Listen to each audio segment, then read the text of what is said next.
Welcome back to the Everything Financial Radio Show. I'm your host, Dennis Tubbergen. You are listening to the Legacy Radio Network, and we have the privilege today of chatting once again with our friend, Mr. Ian Gordon of the Longwave Group. And Ian, before we get started talking again about gold and gold really being a currency, if you will, that a lot of folks around the world can trust as opposed to paper money, if we have one of our listeners that maybe is a new listener or hasn't heard you before, we are on in a few more markets now. How would someone get more information about your work? Well, we have a website. It is a subscription website, but although I think people who go into the website will be able to understand a lot of what our work is all about, and that is longwavegroup.com.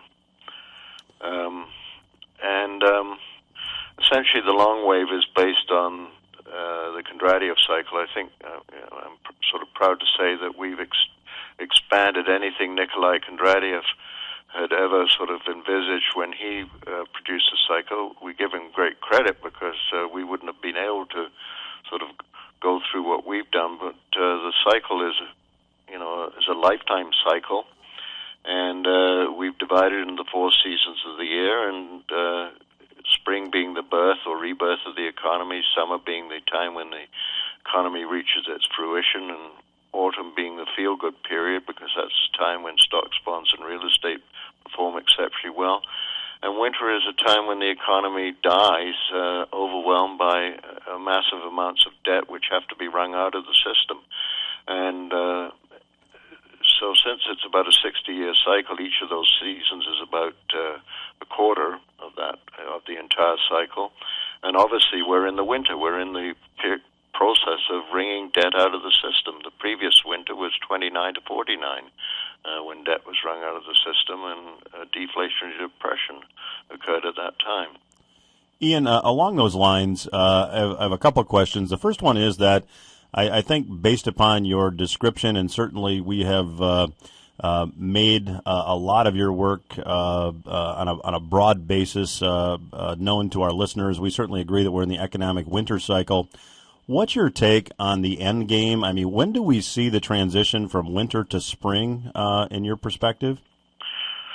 Well, that occurs when, a lot of, if not most of the debt has been wrung out of the system, and it's a very painful, winter is a very painful period as that process unfolds, and you can definitely see what kind of process and how uncomfortable and how difficult it is if you just go to look at and see what's happening in Greece.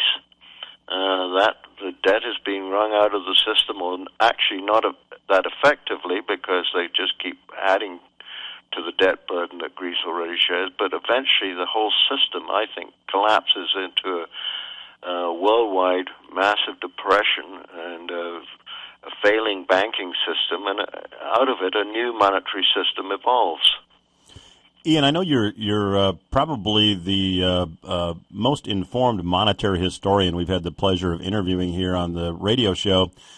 My question is, if you go back and study history, you use the example of the last winter season being from 1929 to 1949, but for the benefit of our listeners, can you go back further historically and see that this cycle continues to repeat itself? Yeah, you can go back, actually. The cycle begins in... Kondratiev had the cycle beginning in 1789 with the dawn of the Industrial Revolution. So you can go back. Essentially, we're in the 4th Kondratiev or Longwave cycle right now, and we're approaching the end of the 4th cycle because we're in the winter, and winter is the last season of the cycle. And once spring begins, we will start the 5th one. So, but we can see that each of these seasons is closely followed in each of the 4 cycles that we can envisage here, that each of the seasons is closely followed each other. I mean, spring has always been the birth or rebirth of the economy. 1789 was the dawn of the Industrial Revolution, so the economy started to blossom. And you can go back and after, you can go back to 1837, and you can see that we went into a winter in 1837. You can go into 1876, and we go into another winter. 1929, we start another winter, and 2000, we started the fourth winter, year 2000. So they repeat very well, and once you understand where you are in the cycle, it's very easy almost to predict what is going to happen. Ian, going back to our conversation we had before the break regarding gold, I would like to maybe just get some thoughts from you as paper money continues to devalue, and there seems to be a race to the bottom among central banks around the world. Where do you see gold ending up in terms of how it's priced in U.S. dollars? I mean, it's a very difficult question to answer, but it's certainly going to be a lot higher. I mean, because, we only produce so much gold every year. Something like about 80 million ounces a year is actually produced worldwide. Obviously, some scrap gold comes back into the market. So let's say there's 100 million ounces of gold coming into the market each year. And that, there's an awful lot of people who will be wanting gold, and particularly the wealthy. They're not going to do with an ounce or 2 ounces. They're going to want tons of gold, basically, to protect themselves. So essentially, I don't know, what the ultimate price will be, but my feeling is that ultimately gold will not be obtainable at any price. That just won't be sufficient to feed the desire for people to own it. Ian, give us your opinion, and we've got about a minute left. Owning a gold ETF versus owning physical gold, would you please?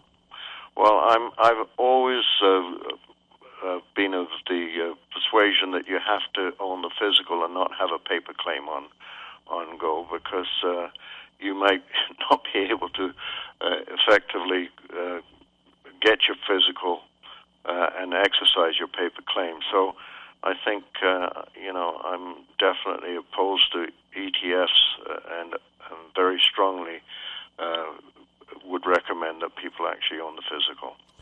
And if someone wants to own the physical gold, but obviously they don't want to keep it in their home, what recommendations would you have for them? Well, I think you've got to be careful about keeping it in a bank safe deposit boxes, because I'm worried about the banking system even surviving. It certainly didn't survive the last depression. There were 10,000 banks that failed. So you probably got to find a private box outside the banking system. Ian, thanks so much for joining us. Hope you'll come back again and share some of your knowledge with the listeners. Thank you very much for having me. Thank you. Everything Financial Radio will return after these words. Stay with us.